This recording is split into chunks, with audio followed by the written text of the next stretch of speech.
Assalamualaikum warahmatullahi wabarakatuh. Bertemu kembali dengan Ibu dalam pembelajaran Bahasa Indonesia. Pertemuan kali ini kita akan membahas tentang struktur dan kaidah kebahasaan teks eksposisi.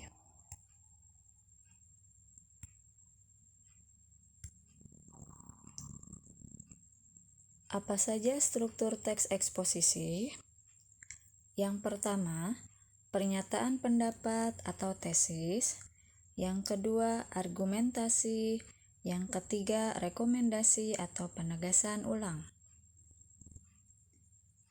Pernyataan umum atau tesis adalah bagian pembuka atau pengantar tentang hal yang akan dilaporkan. Tesis ini menjelaskan topik permasalahan yang akan diangkat dalam teks eksposisi. Argumentasi dapat berupa pernyataan umum atau data hasil temuan penelitian, pernyataan para ahli atau fakta-fakta yang didasari atas referensi yang dapat dipercaya. Penegasan ulang.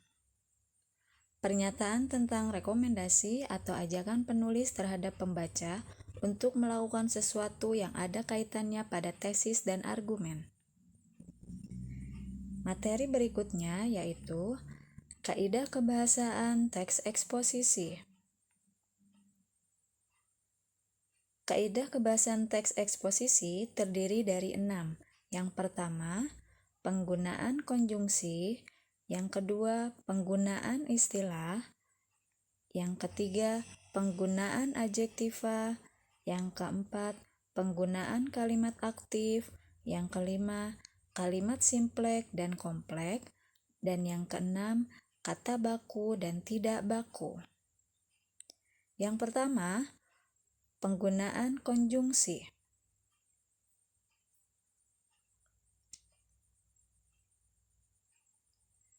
Konjungsi ialah kata sambung.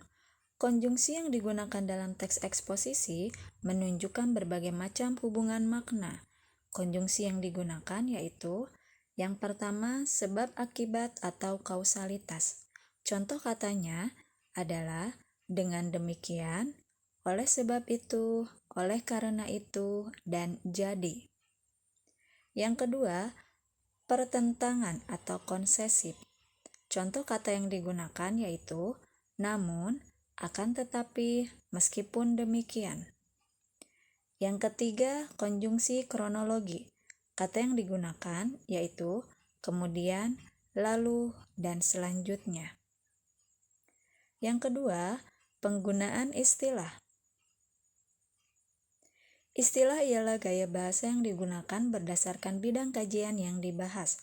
Contohnya, misalnya ada teks eksposisi yang membahas tentang kesehatan. Pasti ada beberapa kata yang akan digunakan atau istilah yang digunakan seperti imunitas, vitamin, operasi. Yang kedua, misalnya tentang teks eksposisi berkaitan dengan kelistrikan. Akan ada istilah-istilah yang muncul yaitu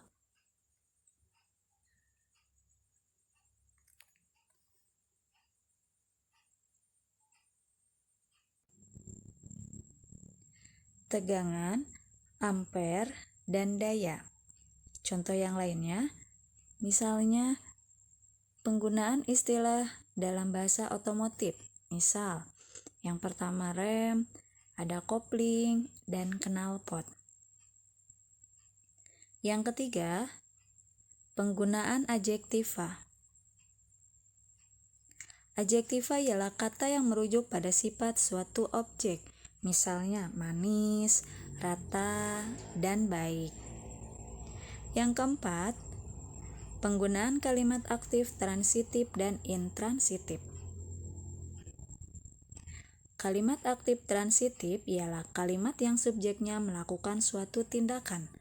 Kalimat ini biasanya memerlukan objek dan biasanya berpola SPO atau SPOK.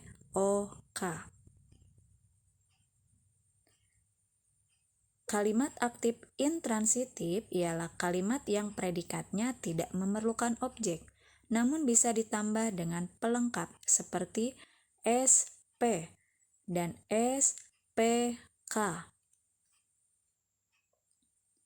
Contohnya, di sini yang pertama ada, bumi saat ini sedang menghadapi berbagai masalah lingkungan yang serius.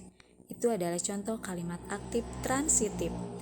Yang kedua, kenyataan ini sangat jelas menggambarkan kehancuran alam yang terjadi saat ini yang diikuti bencana bagi manusia. Itu kalimat aktif transitif. Untuk contoh kalimat aktif intransitif, misalnya, masalah lingkungan di atas merupakan masalah serius yang harus segera diatasi. Yang kelima, kalimat simpleks dan kompleks. Kalimat simpleks, kalimat yang hanya terdiri atas satu verba utama yang menggambarkan aksi, peristiwa, atau keadaan. Sementara kalimat kompleks yaitu kalimat yang terdiri atas lebih dari satu aksi, peristiwa, atau keadaan sehingga mempunyai lebih dari satu verba utama dalam lebih dari satu struktur. Contohnya, kalimat simpleks, tumbuh-tumbuhan tidak dapat menghasilkan makna sendiri. Sementara contoh kalimat kompleks, semua benda di dunia ini dapat diklasifikasikan menjadi dua kelompok, yaitu benda hidup dan benda mati.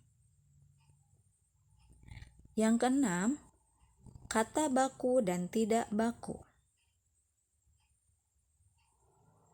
Kata baku yaitu kata yang sesuai dengan kaidah bahasa Indonesia. Kaidah bahasa Indonesia bersumber pada KBBI atau Kamus Besar Bahasa Indonesia. Biasanya, kata baku ini digunakan dalam bahasa resmi seperti pidato kenegaraan. Yang selanjutnya, kata tidak baku, yaitu kata yang tidak sesuai dengan kaidah bahasa Indonesia. Biasanya, kata ini digunakan dalam bahasa percakapan sehari-hari. Contoh, penulisan kata izin yang menggunakan bahasa baku adalah izin menggunakan huruf Z. Sedangkan bahasa yang tidak bakunya adalah izin menggunakan huruf J. Sekian materi dari Ibu, semoga kalian bisa mengerti dan sampai jumpa lagi di pertemuan berikutnya. Wassalamualaikum warahmatullahi wabarakatuh.